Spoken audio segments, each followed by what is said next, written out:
देश में कोरोना के खिलाफ जंग के लिए लॉकडाउन का सिलसिला जारी है। वहीं शहरों से गांव की ओर पलायन का सिलसिला भी थमने का नाम नहीं ले रहा है। एक तो मजदूरों के सामने रोजी रोटी का संकट है और फिर घर जाने के लिए साधन का नहीं मिलना उनके लिए सबसे बड़ी परेशानी है। लिहाजा प्रवासी मजदूर सैकड़ों मील दूर से पैदल ही अपने अपने घरों के लिए निकल पड़े हैं। सरकार की तरफ से श्रमिक स्पेशल ट्रेन चलाई जा रही है, लेकिन मजदूरों तक इसकी सही जानकारी, जी हां सही जानकारी नहीं पहुंच रही है। लॉकडाउन 3 में कुछ शर्तों के साथ फैक्ट्रियों को चलाने की भी इजाजत दी गई है। ऐसे में सवाल यह कि आखिर गांव की ओर यह पलायन ऐसे ही जारी रहा तो फैक्ट्रियों का संचालन कैसे होगा?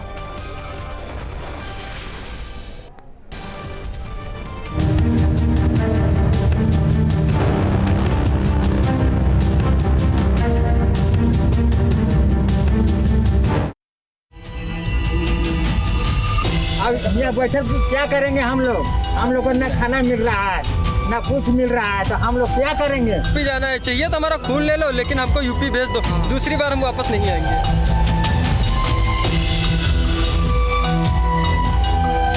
ये हमारे देश के मजदूर हैं, राष्ट्र के निर्माता हैं, लेकिन हालात देखिए। राष्ट्र निर्माण में अपने खून पसीने से योगदान देने वाला ये वर्ग आज मजबूर है।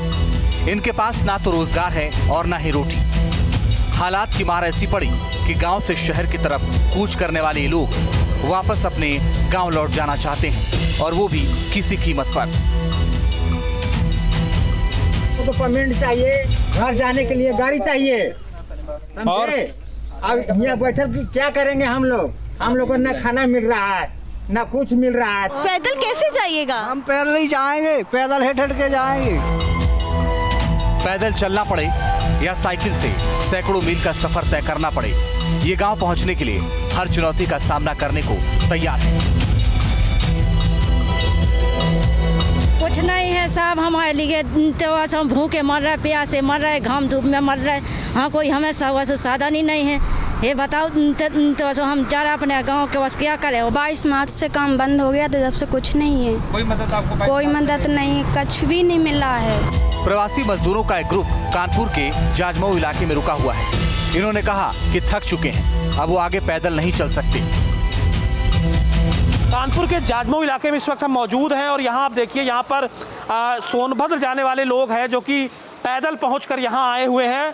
छोटे छोटे बच्चे हैं, बुजुर्ग हैं, महिलाएं हैं, लेकिन ये लोग अब आगे पैदल नहीं जा सकते, और ये लोग यहाँ पर अपना डेरा जमा के रखे हुए हैं। कितने लोग हो आप लोग? 45। हाँ, अब आगे पैदल नहीं जा सकते? नहीं जा पाएंगे सर जी, आगे पैदल नहीं जा सकते सर। देखिए बच्चे हैं सर जी, नहीं जा पाएंगे सर, पैदल बहुत लोग जाएंगे, बाल बच्चे छोटे छोटे लिए, 13 पर बच्चे हम लोग लिए हैं, कैसे जा पाएंगे साहब पैदल? वहीं शाहजहांपुर में बड़ा हादसा होते होते टल गया। यहाँ कुछ मजदूर श्रमिक स्पेशल ट्रेन से इसलिए कूद गए क्योंकि शाहजहांपुर में ट्रेन का स्टॉपेज नहीं था। इस घटना ने औरंगाबाद हादसे की यादें ताजा कर दी, जहां एक मालगाड़ी ने 16 लोगों को रौंद दिया था।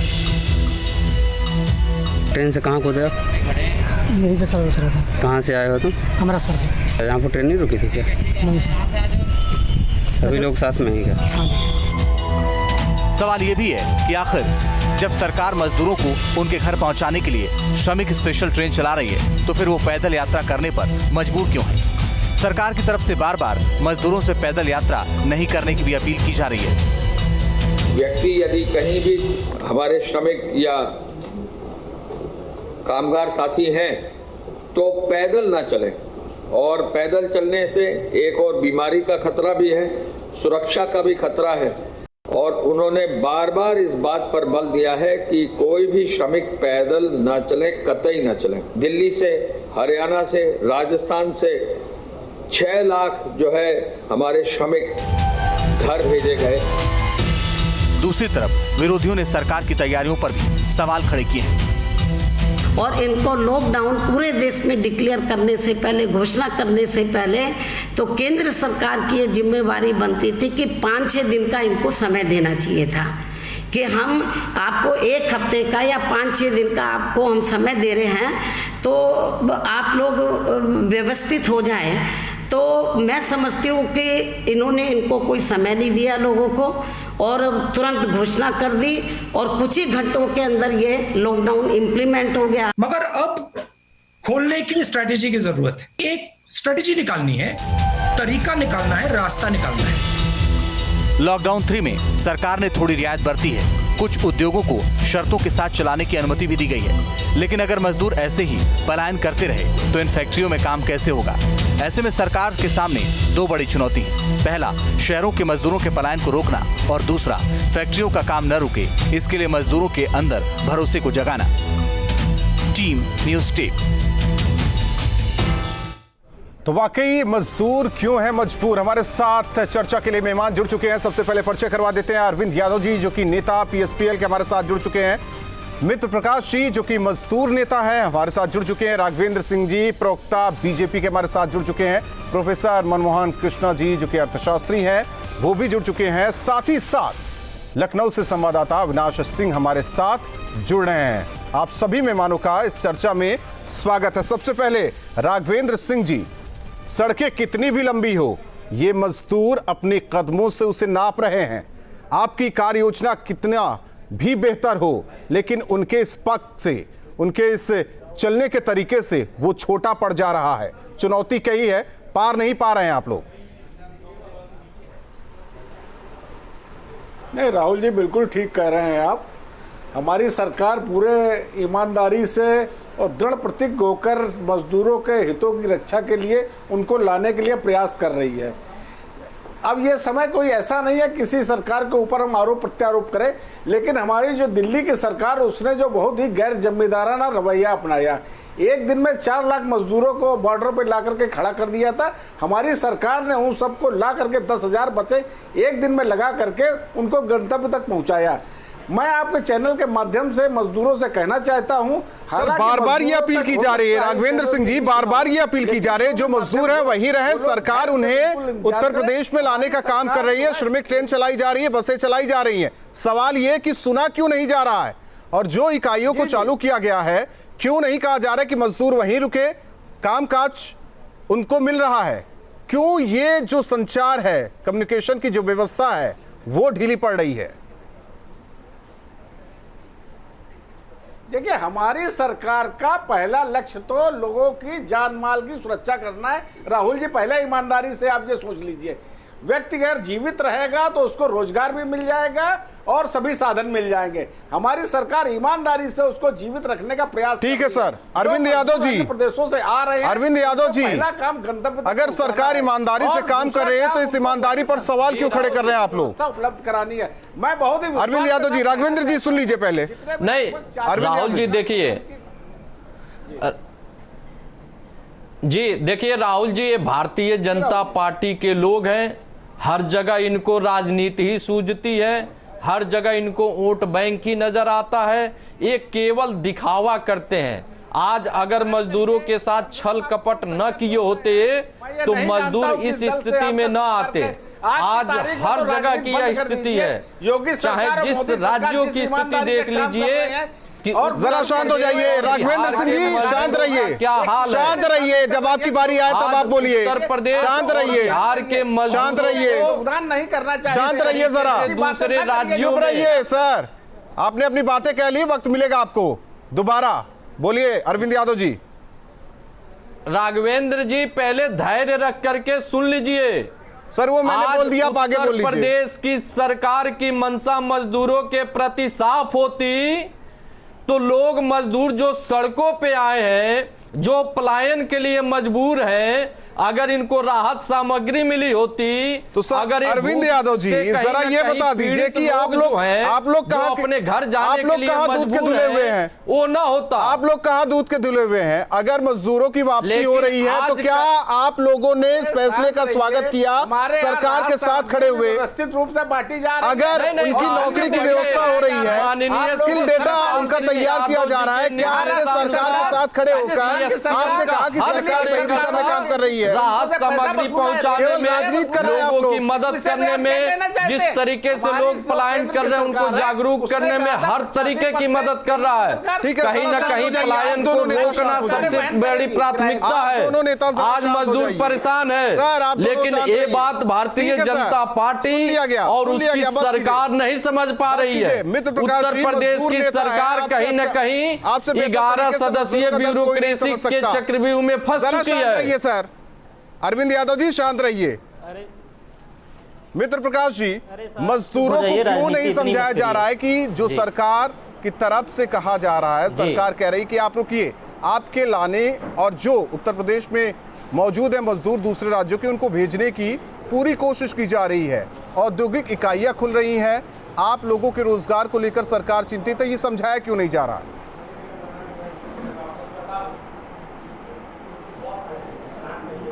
देखिए, इस पे कहीं ना कहीं ये प्रश्न बनता है कि ये भरोसे का प्रश्न है। सरकार पे लोगों का लग रहा है भरोसा कम हो गया है, क्योंकि वो जिस तरह से प्रधानमंत्री जी ने कहा था कि जो लोग चप्पल पहनते थे हवाई चप्पल, वो हवाई जहाज में बैठेंगे, लेकिन आज उनको ट्रेनों में बैठने के लिए जगह नहीं है।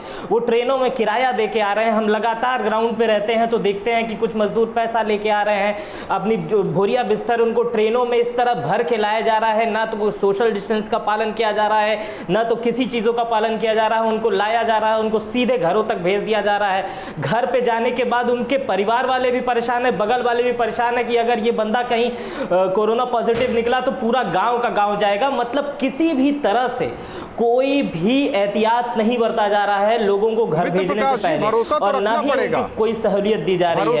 इस नाते मजदूर जो है वो किसी नहीं, भरोसा रखना पड़ेगा सर। किसका भरोसा रखेंगे आप ये बताइए? वो मजदूर जो बिल्कुल पढ़ा लिखा नहीं होता है, जिसके पास लिटरेसी बिल्कुल जीरो होती है, वो घर से अगर गया होता और उसे इतना ही भरोसा खुद पे या लोगों पे होता तो वो 1000 किलोमीटर दूर जाके नौकरी नहीं करता।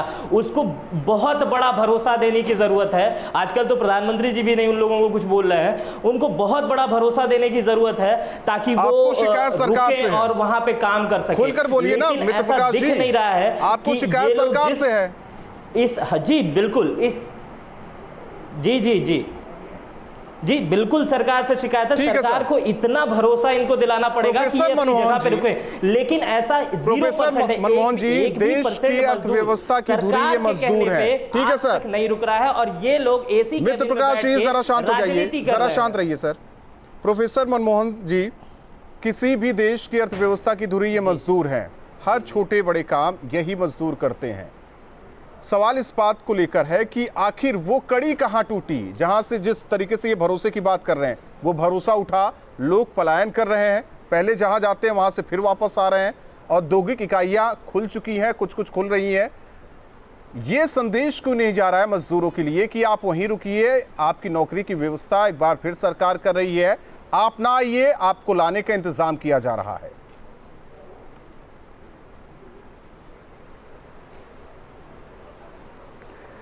राहुल जी, एक बात बहुत स्पष्ट रूप से मैं शुरू कर दूं जी, कि ये जो समस्या उठी, अगर इसको एक बार पहले समझ लिया जाता कि कहां से उठी जी, तो शायद इतनी बड़ी समस्या ही ना होती। पहली दफे जब लॉकडाउन किया गया 21 दिन का, तो क्या आपने मजदूरों की भारी भीड़ भागते हुए देखी? क्या लोगों को भरोसा उठ गया? समस्या सिर्फ ये हुई कि जो सरकार की पॉलिसी थी उसमें कहीं ना कहीं अनिश्चितता, अनसर्टेनिटी झलक रही थी जी। इनको ये नहीं समझ में आ रहा था कि आगे होगा क्या, या कितने दिन का होगा, या कैसे होगा। एक छोटा सा उदाहरण बताता हूं। प्रयागराज में 3 तारीख को जब लॉकडाउन लगभग खत्म होने की बात थी, 25 तारीख को अचानक बताया गया कि यहां से 15,000 छात्रों को भेजा जाएगा। अगर 25 तारीख को यह बताया जाता है कि 15,000 छात्रों को भेजा जाएगा, तो इसका क्या नतीजा निकलेगा? लोग सोचेंगे कि लॉकडाउन और बढ़ सकता है जी। तो वो मजदूर जो ये सोचता कि उसको नौकरी इस दिन मिल जाएगी या इतने दिन में काम मिल जाएगा, वो अनसर्टेन बना रहा, अनिश्चितता बनी रही। उसे ये नहीं मालूम कि 21 दिन बाद खुलेगा या नहीं खुलेगा, कौन सा कारखाना खुलेगा, कितना खुलेगा। असल में आपसी विश्वास और सामंजस्य और सरकार की नीति की स्पष्टता, नीतियां सदैव स्पष्ट होनी चाहिए और बहुत पहले दिन से बता देना चाहिए कि ये होने की स्थिति है। फिलहाल प्रयागराज में 15 दिन वाले तक दिनों कोई में मान लेते हैं कि लॉकडाउन खुलता है, औद्योगिक इकाइयां शुरू होती हैं, मजदूर नहीं मिलेंगे, जिसका डर अभी से सता रहा है सरकारों को भी।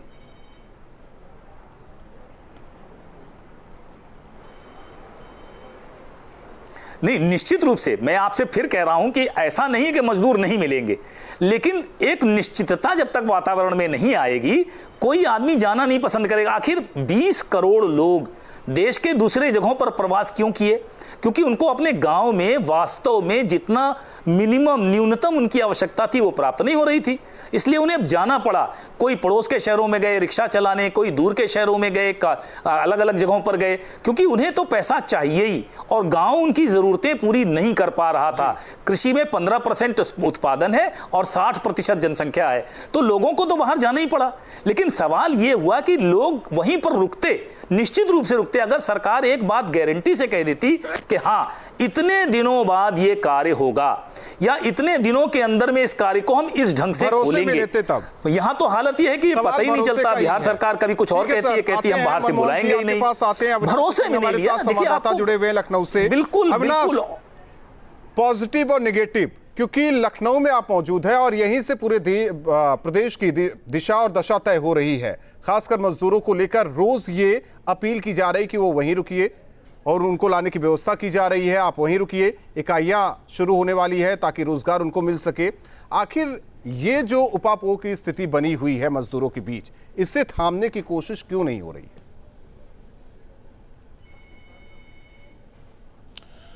देखिए राहुल, दो चीज़ें हैं। पहली चीज़ ये है कि अभी भी यूपी के लाखों मजदूर दूसरे राज्यों में फंसे हैं और उनको वहाँ से वापस लाना उत्तर प्रदेश राज्य सरकार के लिए एक बड़ी चुनौती है। लेकिन सच्चाई ये भी है कि बाहर के राज्यों से मजदूरों को वापस लाने का सिलसिला सबसे पहले यहाँ की सरकार यानी कि योगी सरकार ने शुरू किया था, जिसको बाद में सभी राज्यों ने फॉलो किया। और आज राज्य सरकार की तरफ से एक आंकड़ा जारी किया गया है। उस आंकड़े में यह कहा गया है कि अब तक तकरीबन 6 लाख ऐसे प्रवासी मजदूर हैं जो कि देश के अलग अलग राज्यों में रह रहे थे, लेकिन इस वक्त संकट की घड़ी में उनको सकुशल राज्य सरकार ने वापस लाने का फैसला किया। और चूंकि जो ट्रेनें हैं अलग अलग राज्यों से राहुल लगातार चल रही हैं, तकरीबन 67 ऐसी ट्रेनें हैं जो कि बाहर के प्रदेशों से उत्तर प्रदेश लाई जा चुकी हैं। हर रोज तकरीबन 27 से 28 ट्रेनों को लाया जा रहा है। और चूंकि गुजरात और पंजाब से जो मजदूर जो वहां पर फंसे हुए हैं उनको लाने की कोशिश की जा रही है। लेकिन जो एक आपने कहा कि दिक्कत कहां हो रही है, तो चूंकि कुछ सोशल मीडिया पर लगातार प्रतिक्रियाएं सामने आ रही हैं, क्योंकि देखा जाए तो राज्य सरकार ने सबसे पहले सभी राज्यों में, जिन राज्यों में यहां के निवासी रहते थे, वहां पर अपने नोडल अधिकारी बनाए थे। एक आईएएस और एक आईपीएस अधिकारी को बनाया गया था। लेकिन सोशल मीडिया पर जो प्रतिक्रियाएं सामने आती है उसके हिसाब से यह लगता है कि कहीं ना कहीं जो वहां का स्थानीय प्रशासन है और जो नोडल अधिकारी बनाए गए हैं उनमें कहीं ना कहीं जो कम्युनिकेशन गैप है, उसकी वजह से वो बेहतर संवाद स्थापित नहीं हो पा रहा है, जिसकी वजह से जो मजदूर हैं वो सीधे संपर्क कर सकते हैं। क्योंकि राज्य सरकार ने यह साफ किया है कि जिन राज्यों में जो मजदूर हैं रह रहे हैं वो पहले वहां का जो स्थानीय प्रशासन है उससे संपर्क करें और वहां से चूंकि बाकायदा पूरी लिस्ट जो नोडल अधिकारी है उत्तर प्रदेश का उसके पास मंगाई जाती है। सवाल तो हुआ कि आखिर वो कम्युनिकेशन गैप कहां है, मजदूरों को क्यों नहीं वहां जो नोडल अधिकारी है वो समझा पा रहे हैं और यहां जो मौजूद है अधिकारी वो समझा पा रहे हैं। अरविंद यादव जी, राघवेंद्र जी हमारे साथ चर्चा में है, कोई आइडिया है आपके पास कि केवल राजनीति करेंगे आप लोग? नहीं राहुल जी, देखिए हमसे पूछ रहे हैं क्या? नहीं सर, विपक्ष ने दिया है उसको भारतीय जनता पार्टी ने कभी भी और उसकी सरकार ने सुनने की नहीं कोशिश की है। राहुल जी, मुझे लगता है कि आप देखते होंगे कि भारतीय जनता पार्टी के तमाम ऐसे माननीय विधायक और माननीय मंत्री जी लोग हैं जिनकी सरकार नहीं सुन रही है। और सरकार जो है केवल 11 सदस्यीय ब्यूरोक्रेसी के चक्रव्यूह में फंस गई है, जिसके वजह से आम जनमानस जो पीड़ित है, प्रताड़ित है, संकट में फंसा हुआ है, पलायन को मजबूर है। अरविंद यादव जी, आपसे एक सवाल किया मैंने कि कोई आइडिया हो तो आप बताइए, समस्या का कोई आइडिया हो राघवेंद्र जी को बताइए। राहुल जी वो अपना रोना ही रो रहे हैं, अब वो अपने सरकार से ही परेशान है, तो हम लोग क्या कर सकते हैं? राघवेंद्र सिंह जी, अभी तक की चर्चा में एक चीज सामने आई है, मजदूरों को नहीं है। जरा शांत रहिए, मजदूरों को भरोसा नहीं है राघवेंद्र सिंह जी। नहीं, आप अपनी सरकार से ही परेशान है, तो अब क्या किया जा सकता है? जी आते हैं आपके पास। नहीं, देखिए राहुल जी, ऐसा नहीं है, भरोसा नहीं है मजदूरों को, इसलिए पलायन हो रहा है। बेहतर ये होता अगर जो राज्य सरकारें अपनी सही ढंग से अपनी भूमिका का निर्वहन करती। बड़ा कष्ट की बात है, राज्य सरकारें जो अपनी भूमिका का सही निर्वहन नहीं कर रही हैं और जो उत्तर प्रदेश से संबंधित जो मजदूर वर्ग है उसको अपने बॉर्डर पे ला के धकेल दिया जा रहा है। अगर राज्य सरकारें सही ढंग से भूमिका का निर्वाह करती, उनके पास तक सूचनाएं पहुंचाती, नोडल अधिकारियों के नंबर पहुंचाती, तो ऐसा नहीं है। जो हमारा मजदूर वर्ग है इतना जाहिल भी नहीं है, वो निश्चित रूप से उनसे संपर्क करता और वो व्यवस्थित रूप से जो व्यवस्थाएं की गई हैं हमारी सरकार के माध्यम से, उनके माध्यम से आने का प्रयास करता। गलती ये हो रही है, राज्य सरकारें जहां से हमारी जो चाहे दिल्ली सरकार हो, चाहे राजस्थान की हो, चाहे महाराष्ट्र की हो, मुख्य रूप से मैं 3 राघवेंद्र सिंह जी, उत्तर प्रदेश एक ऐसा राज्य है जो सबसे ज्यादा अलग अलग राज्यों से जुड़ा हुआ है। उत्तर प्रदेश सर सुनिए पहली बात, राघवेंद्र सिंह जी, उत्तर प्रदेश ऐसा राज्य है जो अलग अलग राज्यों से सबसे ज्यादा जुड़ा हुआ है। बॉर्डर पर बसें खड़ी कर दीजिए, बॉर्डर पर ट्रेनें खड़ी कर दीजिए, बुलाइए जिसको बुलाना है। देखिए, हमारी सरकार ईमानदारी से काम कर रही है और इसी का परिणाम है हमारी सरकार को एक रोल मॉडल बना करके देश की अन्य इनकी सरकार केवल 11 सदस्यीय ब्यूरोक्रेसी के चक्रव्यूह में है। ईमानदार काम तब करती, ईमानदारी से तो काम तब होता जब आम जनमानस की समस्याओं को सुना जाता। लोग आज पीड़ित है, मजदूर वर्ग परेशान है, संकट से जूझ रहा है और सरकार हाथ पे हाथ खड़े करके केवल 11 सदस्यों में से लोग निकल के प्रेस कर रहे हैं। आज जिस तरीके से मजदूर संकट में फंसा हुआ है, उनको निकालने के लिए कोई भी कठोर कार्रवाई नहीं हो रही है। मित्र प्रकाश जी, शांत रहिए आप दोनों। मित्र प्रकाश जी, भरोसे में क्यों नहीं लिया जा रहा है मजदूरों को? भरोसे में क्यों नहीं लिया जा रहा है मजदूरों को? आप मजदूर नेता हैं, आपसे बेहतर तरीके से बात नहीं कर रहे कि पीड़ा राघवेंद्र जी, अरे आप लोग सुनने की आदत डालिए, आप लोग सुनने की आदत डालिए। उन राज्यों के मजदूर नेताओं से बात करते हैं कि जो मजदूर है उन्हें रोकिए। शांत रहिए राघवेंद्र सिंह जी, शांत रहिए। लाभ के लिए मत बात करिए। आप जो है अपनी भूमिका का निर्वहन करिए श्रमिक नेताजी। राघवेंद्र जी शांत रहिए। सुनने की आदत तो शुरू से नहीं है, जहाँ से वो आते हैं उन्हें सुनने की आदत बताई नहीं जाती है। वो उन्हें कहा जाता है कि जब तुम जाना तो तुम बोलने लगो। हमारे सरकार, हमारी ईमानदारी से पूरा देश सुन रहा है, हमें पूरा प्रदेश सुन रहा है और हमारे जो विश्वास है, जवाब दे दीजिए। अब देखिए, ये सुनेंगे ही नहीं तो मैं जवाब कहाँ से दूंगा? दर्शक सुन रहे हैं, उनके सुनने से कुछ लेना देना नहीं है। जवाब दीजिए। सुनेंगे ये तब मैं जवाब दूंगा ना।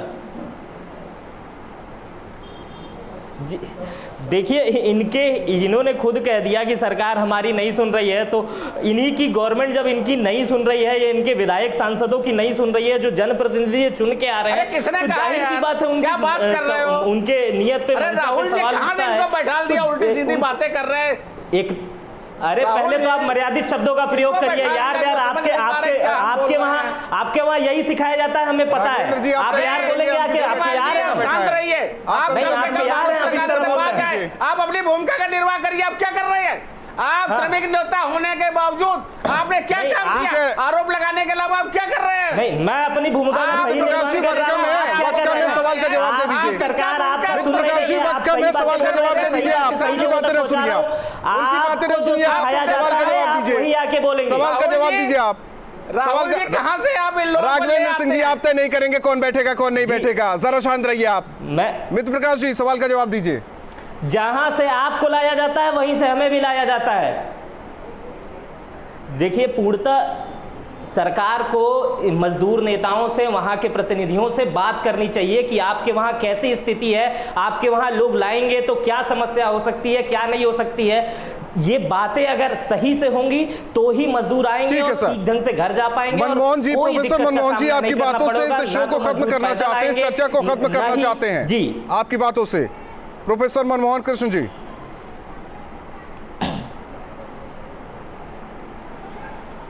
देखिए, विश्वास का जो संकट है उसके बारे में पहले तो इन लोगों को और सबको तय कर लेना चाहिए। ये इतनी बड़ी महामारी है जिसको न पहले कभी देखा गया न सुना गया जी। और जो हम लोग एक दूसरे पर आरोप करें उससे पहले बचें।